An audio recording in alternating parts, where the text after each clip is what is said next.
bolsam da hem bu yüreğim tenne yaşar.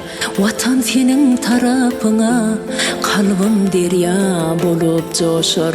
Yat yurtlarda tuğum görsem Kuvancıma kuvanç koşur. Sen huzurum, tenne barım, jener canım edid vatan. Vatan sözi mukaddesdir, manisini duymak gerek. Bir mehriban ene deyin, canım bilen söymek gerek.